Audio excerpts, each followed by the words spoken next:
तो चलिए आगे बढ़ते हैं। नेक्स्ट प्रॉपर्टी है that charge is always associated with mass. यानी अगर कोई बॉडी चार्ज है तो उसमें मास होगा ही होगा, बिकॉज ऑब्वियस सी बात है उसमें कुछ ना कुछ इलेक्ट्रॉन्स, प्रोटॉन्स, कोई ना कोई तो उसमें पार्टिकल्स होंगे ना। सबसे छोटा पार्टिकल जिसपे चार्ज एग्जिस्ट कर सकता है दैट इज इलेक्ट्रॉन। ठीक है ना। तो उसमें कुछ ना कुछ पार्टिकल्स प्रेजेंट होंगे तो उसका मास होगा ही होगा। यानी बिना मास के चार्ज एग्जिस्ट नहीं कर सकता। तो charge is always associated with mass. Therefore photons, light को हम ऐसे मानते हैं कि जैसे वो हमेशा नहीं, जब वो किसी मैटर के साथ इंटरेक्ट करती है तो वो एक पार्टिकल्स की बनी हुई है, ऐसे वो बिहेव करती है। उन पार्टिकल्स को हम बोलते हैं फोटॉन, जो कि हम आगे जाके एक चैप्टर में पढ़ेंगे। फिलहाल आप मान के चलें जो लाइट है, जिनको छोटे छोटे पैकेट्स ऑफ एनर्जी की बनी होती है, उस पर कभी भी चार्ज एग्जिस्ट नहीं कर सकता, बिकॉज उनका मास नहीं होता। ठीक है। And further, mass of body changes when it is charge. ये ऑब्वियस सी बात है। अगर कोई बॉडी पॉजिटिवली चार्ज हुई है तो उसने इलेक्ट्रॉन्स लूज किए हैं। ठीक है। अगर बॉडी क्या है, पॉजिटिवली चार्ज, तो उसने इलेक्ट्रॉन क्या करे हैं, लूज करे हैं। तो अगर उसने इलेक्ट्रॉन लूज किए हैं तो उसका कुछ ना कुछ मास जो होगा वो डिक्रीज होगा। ठीक है। और अगर बॉडी नेगेटिवली चार्ज है तो डेफिनेट सी बात है उसने कुछ ना कुछ इलेक्ट्रॉन गेन किए हैं, तो उसका मास माना कि नेग्लिजिबल लेकिन इंक्रीज होगा। तो पिछले लेक्चर में हमने न्यूमेरिकल भी किया था कि एक बॉडी ने इतने इलेक्ट्रॉन लूज किए हैं या इतना उस पर चार्ज है, तो बताओ कितना उसका मास लॉस्ट है। तो डेफिनेटली अगर पॉजिटिवली चार्ज होगी बॉडी तो उसका मास क्या होगा, घटेगा। और जब नेगेटिवली चार्ज होगी तो वो इलेक्ट्रॉन्स गेन करेगी तो मास इंक्रीज होगा। तो प्रॉपर्टी ये क्या थी, दैट मास जो है, जो चार्ज है, वो बिना मास के एग्जिस्ट नहीं कर सकता। It is always associated with mass. तो जिस भी पार्टिकल पे मास नहीं होगा उस पे चार्ज नहीं आ सकता। एंड पॉजिटिवली चार्ज जब बॉडी होगी तो उसका मास घटेगा, और जब नेगेटिवली चार्ज होगी तो मास बढ़ेगा। Next property is that charge is always conserve. Charge हमेशा कंजर्व रहेगा। जैसे मास जो है वो हमेशा कंजर्व नहीं रहता, मास को हम एनर्जी में कन्वर्ट कर सकते हैं और इवन एनर्जी से हम मास बना सकते हैं, लेकिन चार्ज हमेशा क्या रहेगा, कंजर्व रहेगा। So in an isolated system the total charges do not change with time. एक आइसोलेटेड सिस्टम में चार्ज क्या होगा, समय के साथ चेंज नहीं होगा, वो हमेशा क्या रहेगा, conserve. In other words we can say that charge can neither be created nor be destroyed and there is total conservation of charge. ना ही आप चार्ज को कभी क्रिएट कर सकते हो, ना ही आप उसको डिस्ट्रॉय कर सकते हो। एज ए होल सिस्टम का चार्ज क्या रहेगा, कंजर्व। इसकी एक दो एग्जांपल्स हैं, करते हैं। जैसे एक प्रोसेस होता है एनिलेशन। ठीक है, जिसका मतलब होता है किसी चीज को एनिलेट करना, मतलब खत्म करना। ठीक है, समझिएगा इसको। वैसे वैसे तो आप अगर कोई भी इक्वेशन लिख लें, जैसे आप, हम सिक्स क्लास से बैलेंसिंग ऑफ इक्वेशन करते हैं, तो उसमें हम ऊपर लिखते थे ना, मास ऑफ सारे मास नंबर का सम और नीचे एटॉमिक नंबर का सम सेम होता है, तो चार्ज हमेशा कंजर्व रहना है। हम दो स्पेशल एग्जांपल्स यहाँ पे समझेंगे। One is annihilation. एनिलेशन में क्या होता है, एक इलेक्ट्रॉन और इलेक्ट्रॉन का anti matter which is positron, जब ये दोनों एक दूसरे पे स्ट्राइक करते हैं, ये वैसे भी लॉ होता है कि अगर मैटर और एंटी मैटर कभी भी मिल जाएं तो खत्म हो जाते हैं, 100% एनर्जी बन जाती है। तो इलेक्ट्रॉन, उसका एंटी मैटर पॉजिट्रॉन, पॉजिट्रॉन मतलब प्रोटॉन नहीं है, प्रोटॉन बहुत हैवी होता है और उसका charge equal and opposite of electron होता है। पॉजिट्रॉन क्या होता है, इलेक्ट्रॉन के बराबर मास है लेकिन चार्ज प्लस ही है। इलेक्ट्रॉन पे मास कितना, माइनस ही। उतने ही मास का एग्जैक्टली पॉजिटिव प्लस ही चार्ज वाला जो पार्टिकल होता है उसको बोलते हैं positron, and it is anti matter of electron. तो अगर एक इलेक्ट्रॉन में उसका एंटी मैटर पॉजिट्रॉन दोनों को हम स्ट्राइक करा दें तो गायब हो जाएंगे दोनों। 100% कन्वर्जन हो जाएगी एनर्जी में, हमें मिलेगी गामा रेज। तो अगर आप ध्यान से देखें यहाँ पे, इलेक्ट्रॉन पे मास था, पॉजिट्रॉन पे मास था, गायब हो गया, किस में कन्वर्ट हो गया, एनर्जी में कन्वर्ट हो गया। तो मास किस में कन्वर्ट हुआ, यहाँ पे एनर्जी। लेकिन अगर आप सिस्टम की बात करें, सिस्टम की, तो पहले इसका नेट चार्ज कितना था? 0।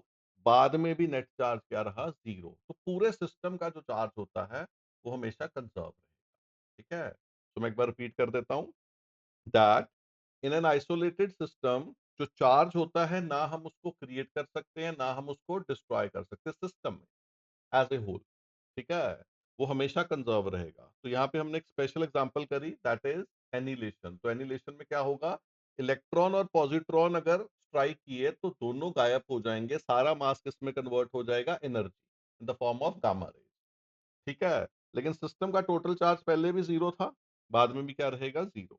इसी के रिवर्स प्रोसेस को बोलते हैं पेयर प्रोडक्शन। तो जो इसका रिवर्स प्रोसेस है उसको हम बोलते हैं पेयर प्रोडक्शन। तो पेयर प्रोडक्शन में क्या होता है? अगर हम दो गामा रेज को highly highly highly highly compress कर दें, ऐसे हाथ से नहीं होगा, मतलब हाईली हाईली हाईली कंप्रेस कर दें दो गामा रेज को, तो इलेक्ट्रॉन और पॉजिट्रॉन दोबारा से बन जाते हैं। ठीक है, यानी हम एनर्जी को अगर बहुत ज्यादा कंप्रेस करें, मतलब आम लैब्स में पॉसिबल नहीं है, बहुत क्वांटम फिजिक्स की हाई एंड लैब्स में पॉसिबल होता है। तो अगर एनर्जी को गामा रेज को हम हाईली कंप्रेस करें, ठीक है, तो आप उससे एनर्जी से मास बना सकते हो। इस केस में वो इलेक्ट्रॉन और पॉजिट्रॉन बनता है। यानी हम मास से एनर्जी बना सकते हैं, एनर्जी से मास बना सकते हैं, लेकिन गामा रेज पे कोई चार्ज नहीं था। तो जो पार्टिकल्स बनेंगे इंडिविजुअली उन पे चार्ज होगा, लेकिन एज ए होल सिस्टम का चार्ज क्या रहेगा? कंजर्व। अगर इस केस में पहले भी 0 था तो बाद में भी क्या आएगा? 0। ठीक है, तो इलेक्ट्रॉन और पॉजिट्रॉन जब स्ट्राइक करेंगे मास खत्म हो जाएगा, एनर्जी बन जाएगी, एनिलेट कर जाएंगे, लेकिन टोटल चार्ज क्या रहेगा? कंजर्व। और गामा रेस को जब हाईली कंप्रेस करेंगे तो क्या मिलेंगे हमें? Particles, that is electron and proton. तो एनर्जी से भी मास मिल जाता है, लेकिन जो चार्ज रहेगा वो क्या रहेगा? कंजर्व। तो 2 मिनट लगा के इन दो एग्जांपल्स को अच्छे से रीड कर लें। एनसीईआरटी का कंसेप्चुअल प्रॉब्लम रीड करते हैं। When glass rod is rubbed with silk, आप ग्लास रॉड को जब सिल्क के साथ रब करते हो, दोनों पे चार्ज अपीयर होता है। ग्लास रॉड हमें मालूम है पॉजिटिवली चार्ज हो जाती है और सिल्क क्या हो जाता है? नेगेटिवली चार्ज हो जाती है। ठीक है, a similar phenomena is observe in many other pair of bodies. बिल्कुल होता है। Explain how this observation is consistent with law of conservation of charge. तो जब हम ग्लास रॉड को सिल्क के साथ या एबोनाइट रॉड को वूल के साथ या कभी भी, जैसे बचपन में स्केल बालों में रब करते थे, ऐसे कुछ भी हम फ्रिक्शन के कारण करें तो चार्ज तो कंजर्व रहेगा। चार्ज क्यों कंजर्व रहेगा? बिकॉज इलेक्ट्रॉन एक बॉडी से दूसरी में ट्रांसफर हो रहे हैं। ठीक है, तो यहाँ पे सिर्फ क्या होता है? ट्रांसफर ऑफ इलेक्ट्रॉन्स होता है। एज ए होल जो टोटल नंबर ऑफ इलेक्ट्रॉन्स है, जो टोटल चार्ज है, वो क्या रहता है? Conserve. So when glass rod is rubbed with silk cloth, opposite charge appears on both because electrons are transferred from glass to silk. In this process, charge is not created or destroyed. ना charge बना है, ना ही destroy हुआ है। It is merely transferred from one body to another. एक से दूसरे में बस ट्रांसफर हुआ है। Hence, this observation is consistent with law of conservation of charge. एक लास्ट प्रॉपर्टी सुने, दैट चार्ज इज इनवेरिएंट, यानी ये स्पीड और फ्रेम ऑफ रेफरेंस के साथ चेंज नहीं करेगा। जो मास होता है, अकॉर्डिंग टू दिस इक्वेशन, जो मास होता है, जब जब किसी पार्टिकल की स्पीड स्पीड ऑफ लाइट के कंपैरिजन में आ जाती है तो उसका मास चेंज हो जाता है, लेकिन उसका चार्ज कभी भी चेंज नहीं होगा।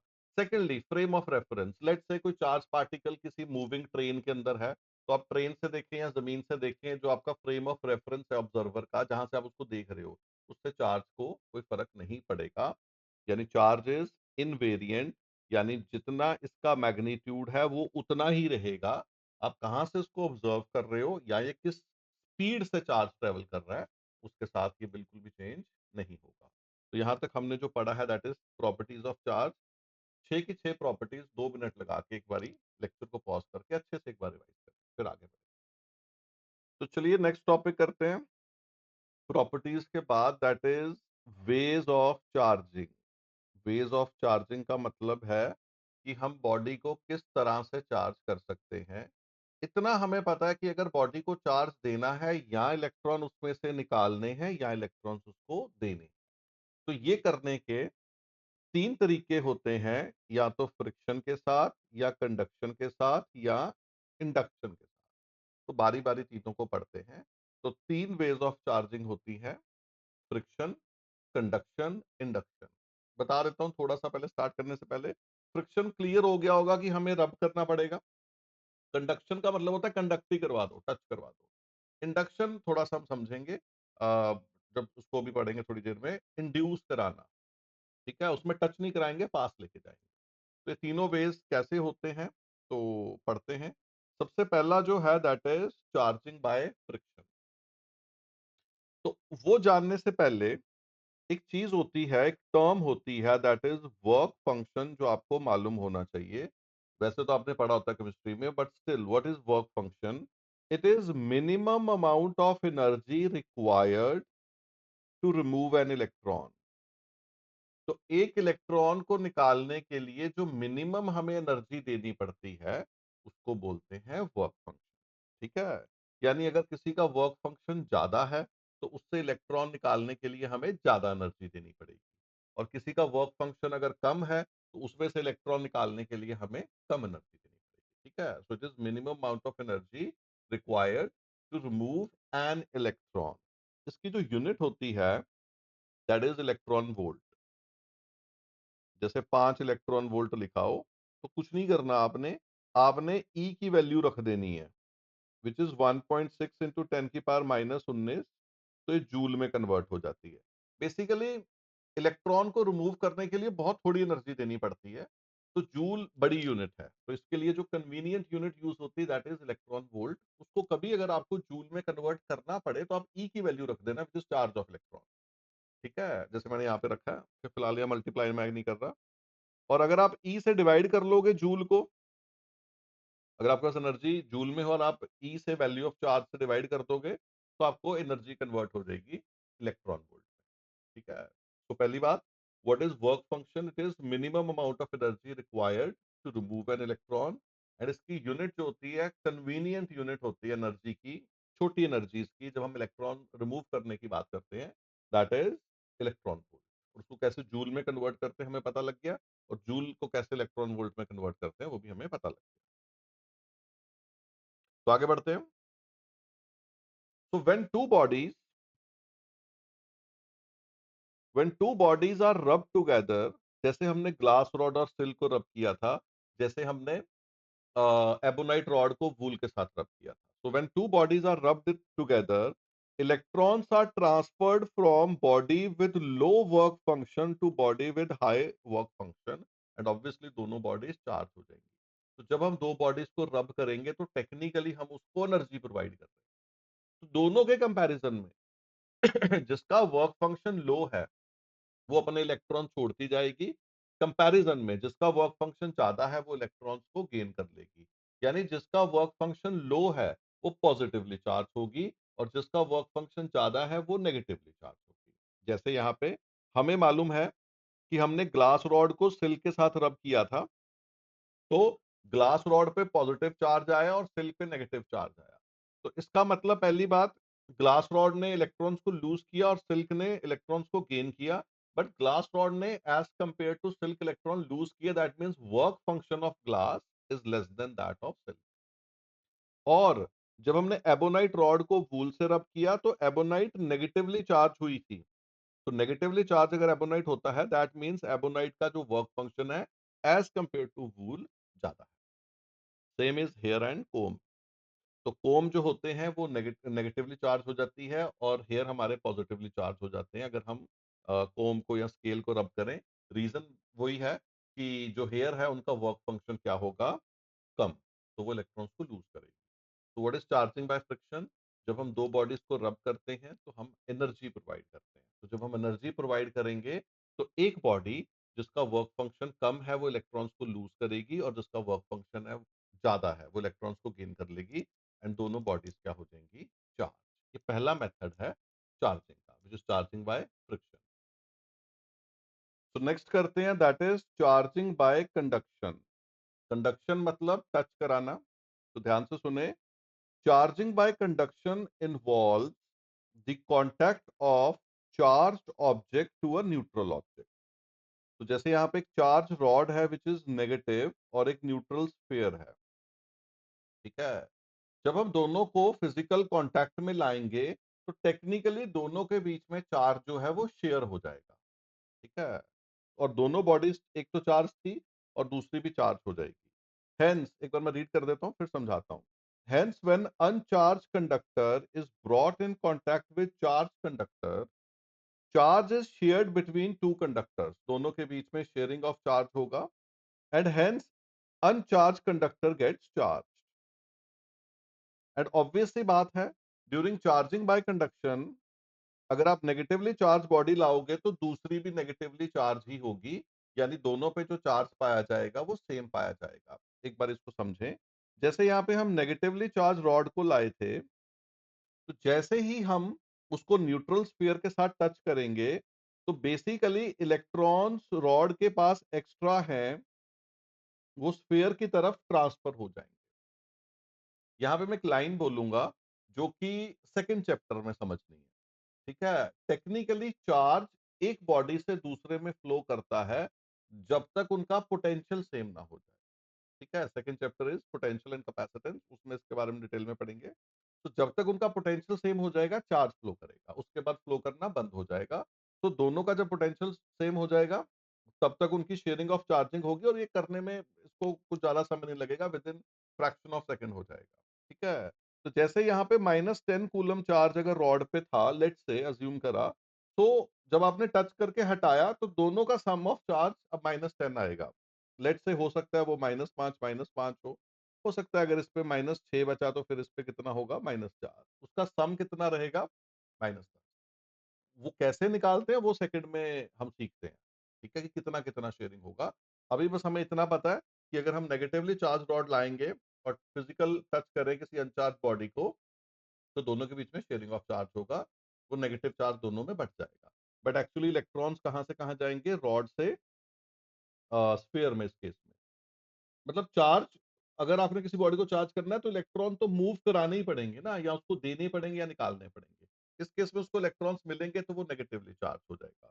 अगर ये रॉड पॉजिटिवली चार्ज होती, लेट्स से कि ये पॉजिटिवली चार्ज होती, फिर इलेक्ट्रॉन स्फीयर से रॉड पे पास जाते और रॉड का पॉजिटिव चार्ज घट जाता, और क्योंकि स्फीयर ने कुछ इलेक्ट्रॉन्स लूज कर दिए हैं तो उस पर कुछ पॉजिटिव चार्ज जनरेट हो जाता।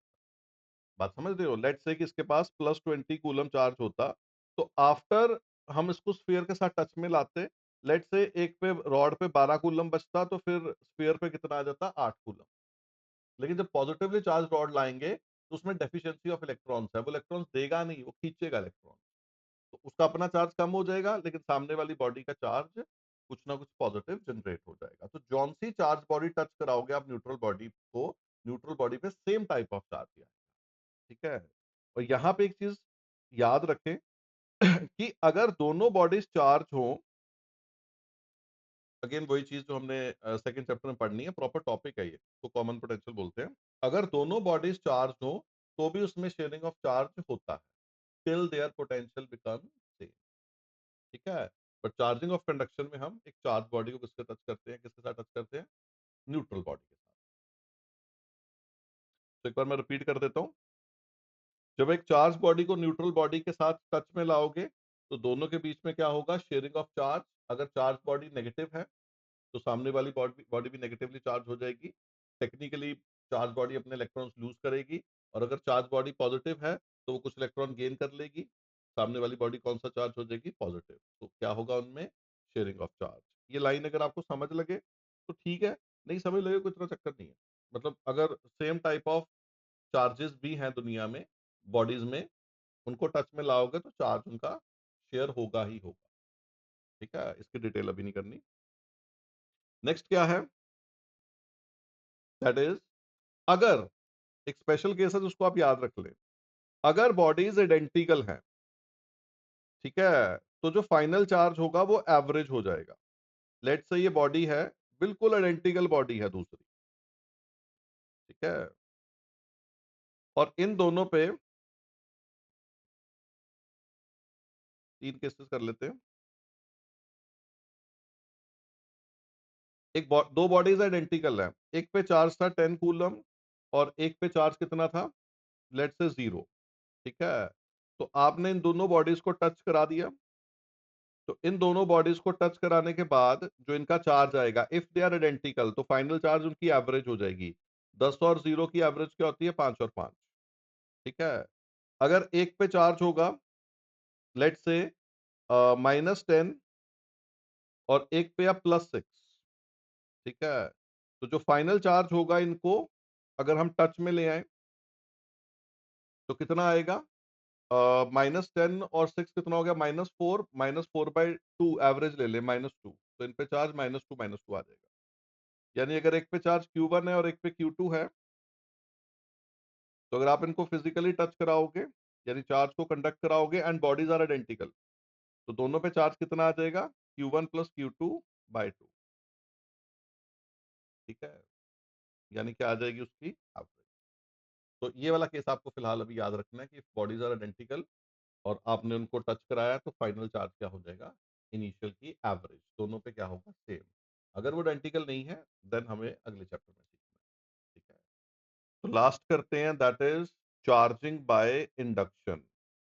इंडक्शन मतलब हम चार्ज को इंड्यूस करेंगे, टच नहीं करेंगे। ठीक है?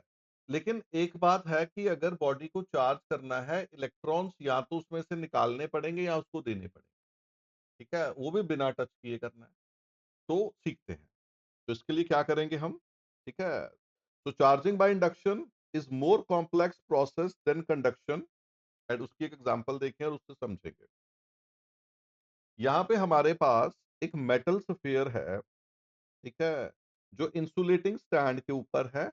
उसके साथ हम क्या करेंगे? हमें एक वायर चाहिए जो धरती के साथ हम टच में कर देंगे, थोड़ी सी धरती के अंदर दफना देंगे, दैट इज ग्राउंडेड वायर।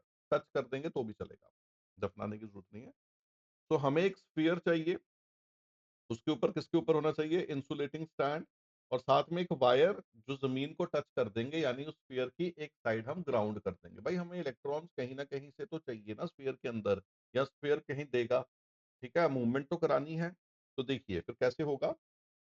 यहाँ पे हम एक चार्ज रॉड को इस स्फीयर के पास लाएंगे, और ये स्फीयर मेटल का होना चाहिए। तो क्या होगा? लेट्स से हम नेगेटिवली चार्ज रॉड ले आए, ठीक है, तो उसका पॉजिटिव चार्ज इसकी तरफ अट्रैक्ट हो जाएगा और इलेक्ट्रॉन्स दूर चले जाएंगे। टेक्निकली तो ये होगा कि जो एक मेटल होता है ना, उसके अंदर इलेक्ट्रॉन्स फ्रीली मूव कर सकते हैं। तो जब आप नेगेटिवली चार्ज रॉड लाओगे इसके करीब, तो इलेक्ट्रॉन्स दूर चले जाएंगे, रिपेल हो जाएंगे। तो इसके करीब deficiency of charge, sorry deficiency of electrons, that is positive charge इकट्ठा हो जाएगा।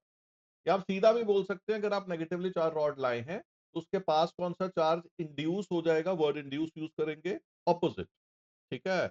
और जो सिमिलर चार्ज है वो रिपेल हो जाएगा। ऐसे भी बोलोगे तो कोई प्रॉब्लम नहीं है। अब क्या होगा? ये दूसरी तरफ करना है। जिस तरफ आपने स्फीयर को ग्राउंड करा है, ये दूसरी तरफ उसके पास लेके आनी है। ठीक है? तो ये जो इलेक्ट्रॉन्स हैं, ये अर्थिंग के कारण, एक तो ये नेगेटिव चार्ज रॉड इन इलेक्ट्रॉन्स को रिपेल कर रही है, तो ये सारे इलेक्ट्रॉन्स अर्थ में चले जाएंगे। ठीक है? और ये जो ऑपोजिट चार्ज है, ये एक दूसरे के साथ अट्रैक्शन में है, इसको बोलते हैं बाउंड चार्ज। दोबारा सुने। जैसे ही आप एक चार्ज रॉड को, लेट्स से नेगेटिव को, मेटल स्फीयर के पास लाएंगे, तो ऑपोजिट चार्ज उसके पास इंड्यूस हो जाएगा और सिमिलर चार्ज उससे दूर चला जाएगा, और वहां पे अर्थिंग है, तो वो अर्थ में ही फ्लो कर जाएगा। यानी इस केस में क्या होगा? बिकॉज ऑफ अर्थिंग, जो स्फीयर है उसके इलेक्ट्रॉन्स अर्थ में चले जाएंगे। अब इस रॉड को नहीं हटाना, इसको पास रखना है, ताकि ऑपोजिट चार्ज इसके करीब रहे। अगर आपने रॉड हटा दी, तो वो पॉजिटिव चार्ज भी अर्थ में चला जाएगा, फिर से न्यूट्रल हो जाएगा, यानी इलेक्ट्रॉन्स वापस आ जाएंगे, उसको न्यूट्रल कर देंगे। तो इसको पास ही रखना है। ठीक है? पहले आपको इस वायर को काटना है, ठीक है, फिर आप रॉड को दूर लेके जाएं। तो आप देखेंगे कि आपने एक चार्ज रॉड को स्फीयर के साथ टच भी नहीं किया, और वो चार्ज वो जो रॉड है, वो चार्ज हो जाएगी। और वो किस तरह से चार्ज हो जाएगी? ऑपोजिट चार्ज इस पे इंड्यूस होगा। भाई वो चार्ज तो यही वाला इंड्यूस होगा ना, जो आपने उसके साथ बाउंड रखा था। तो बाउंड कौन सा रहता है? Opposite charge. तो जब नेगेटिवली चार्ज रॉड लेके आओगे, तो जो स्फीयर है, अगर आप इंडक्शन से उसको चार्ज करोगे, तो उस पर कौन सा चार्ज मिलेगा? पॉजिटिव। और अगर आप पॉजिटिवली चार्ज रॉड लाते, तो फिर कौन सा मिलता? नेगेटिव। तो मैं एक बार फिर से रिपीट करता हूँ, इसके 4 प्रोसेस आपको याद रखने हैं, ये इंपॉर्टेंट भी है, दोबारा सुने। चार्जिंग बाय इंडक्शन में हम फिजिकल टच नहीं करेंगे, हम एक चार्ज रॉड को स्फीयर के पास लाएंगे, ऑपोजिट चार्ज उसके करीब इंड्यूस हो जाएगा एंड सिमिलर चार्ज दूसरी तरफ अर्थ में चला जाएगा, बिकॉज दूसरी तरफ आपने ग्राउंडिंग करी है। उस चार्ज रॉड को पास ही रखना है। पहले आपको क्या करना है, अर्थिंग हटानी है, फिर इसको हटा दो। ठीक है, तो आप देखोगे जो स्फीयर है उस पे ऑपोजिट चार्ज इंड्यूस हो जाएगा। और टेक्निकली चार्ज अगर बॉडी हुई है तो इलेक्ट्रॉन्स या उसको मिले हैं या उसने लूज किए हैं। इस केस में जो इलेक्ट्रॉन्स मिलते हैं, जो लूज होते हैं, वो अर्थ से होते हैं। जैसे इस केस में बॉडी पॉजिटिवली चार्ज हुई तो इसने अर्थ को इलेक्ट्रॉन्स दे दिए, और अगर ये नेगेटिवली चार्ज होती तो अर्थ से इलेक्ट्रॉन्स ले ली। ठीक है, ट्रांसफर ऑफ इलेक्ट्रॉन्स होगा लेकिन बिकॉज ऑफ ग्राउंडिंग होगा। तो इसके 4 स्टेप्स होते हैं। एक बार इसको अच्छे से रीड कर लें चारों स्टेप्स को, मैंने आपको डिटेल में इसको समझा दिया। एंड इसमें याद रखना, कंडक्शन में सेम चार्ज हो बनता है, इसमें कौन सा चार्ज बनता है, ऑपोजिट चार्ज बनता है हमेशा। अगर अगर हम ग्राउंडिंग नहीं करना चाहते, हम अर्थिंग नहीं यूज करना चाहते, फिर हमें दो स्पेयर्स चाहिए। यहाँ ध्यान से देखना, हम दो स्पेयर्स को, मेटल के स्पेयर्स को आपस में फिजिकल कांटेक्ट में लाएंगे। ठीक है, तो यहाँ पे एक चार्ज बॉडी लाए, लेट्स से पॉजिटिव, तो इसके करीब कौन सा चार्ज इंड्यूस हो जाएगा, नेगेटिव। और जो जौन सा चार्ज लाए थे, पॉजिटिव लाए थे ना, वो सिमिलर चार्ज दूसरी तरफ इंड्यूस हो जाएगा। टेक्निकली बी स्फीयर से ए स्फीयर में इलेक्ट्रॉन्स मूव कर गए हैं, क्योंकि दोनों फिजिकल टच में थे। तो इधर अगर नेगेटिव चार्ज आया तो एक्सेस ऑफ इलेक्ट्रॉन्स इधर आ गए, और दूसरे स्फीयर के एंड में क्या हो चुकी है, डेफिशिएंसी ऑफ इलेक्ट्रॉन्स। दूसरा चार्ज पास रखें और स्फीयर्स को दूर कर दें। ठीक है, तो आप देखेंगे दोनों स्फीयर्स पे equal and opposite charge generate हो जाएगा। ऐसे भी हम दो स्फीयर्स को चार्ज कर सकते हैं यूजिंग इंडक्शन, एंड इसमें दोनों में इक्वल एंड ऑपोजिट चार्ज होगा, और इसमें हमें ग्राउंडिंग की जरूरत नहीं है। अगर हमें एक को चार्ज करना है फिर हमें उसकी अर्थिंग करनी है। ठीक है, एक बार अगेन इसको रीड कर लें छोटे से पॉइंट को। तो अगर आपने रीड कर लिया तो सुने, एक बार में रिवाइज करते हैं। सो वेज ऑफ चार्जिंग तीन होते हैं। पहला, चार्जिंग बाय फ्रिक्शन। तो चार्जिंग बाय फ्रिक्शन में क्या होता है, हम दो बॉडीज को रब करते हैं। जब दो बॉडीज को रब करेंगे तो एक बॉडी अपने इलेक्ट्रॉन्स लूज कर देगी और दूसरी गेन कर देगी। लूज कौन सी करेगी, जिसका वर्क फंक्शन लो है, और गेन कौन सी करेगी, जिसका वर्क फंक्शन ज्यादा है। इसमें एक और बात है, इसमें चार्ज हमेशा बनेगा equal and opposite. Let's say एक बॉडी पे चार्ज बन गया प्लस क्यू और दूसरे पे क्या बनेगा, minus.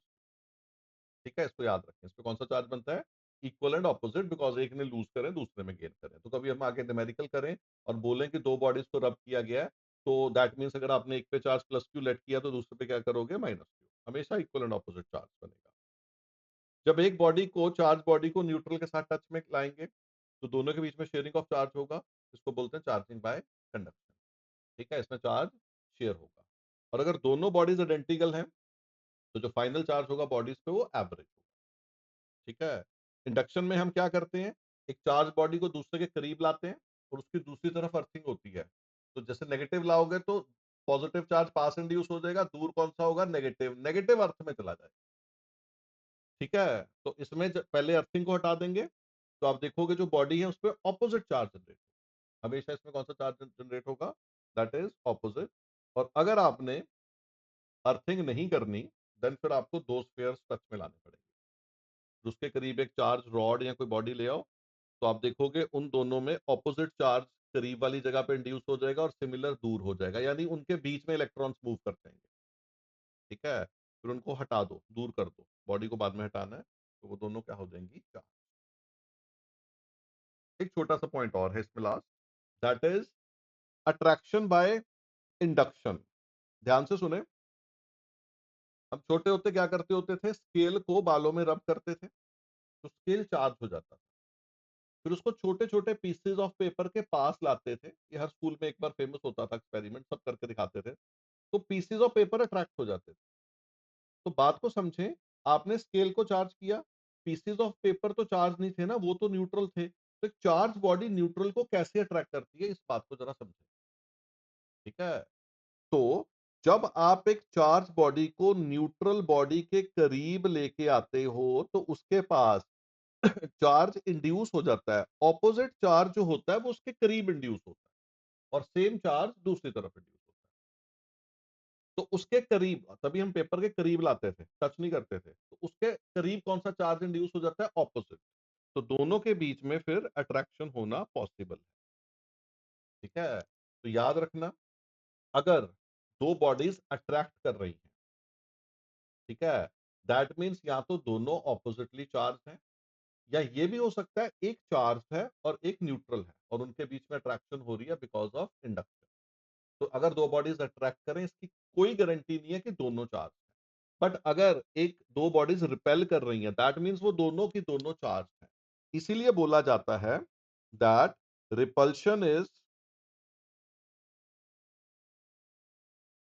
Repulsion is sure test of electrification. तो पहली बात, अगर एक चार्ज बॉडी अनचार्ज बॉडी को ट्रैक कर रही है, तो वो क्यों कर रही है? Because of induction. आप उसको टच नहीं कराओगे, करीब लाओगे, तो ऑपोजिट चार्ज उसके करीब इंड्यूस होता है, जिसके कारण उनके बीच अट्रैक्शन पॉसिबल है। तो अट्रैक्शन अगर दो बॉडीज में हो रही है, या तो दोनों ऑपोजिटली चार्ज हैं, या एक बॉडी चार्ज है, दूसरी क्या है? अनचार्ज। बट अगर बॉडीज रिपेल कर रही हैं, तो डेफिनेटली दोनों चार्ज हैं। So repulsion is sure test of electrification, यानी अगर दो बॉडीज रिपेल कर रही हैं, तो दोनों की दोनों इलेक्ट्रीफाइड यानी चार्ज। तो एक छोटा सा टॉपिक हमने समझा है। इसके बाद ये असाइनमेंट, इसको ट्राई करें अच्छे से, आपके नोट्स में होगी। और जितना आज करा है, अगर उसमें कोई डाउट है तो प्लीज मेरे से पूछें।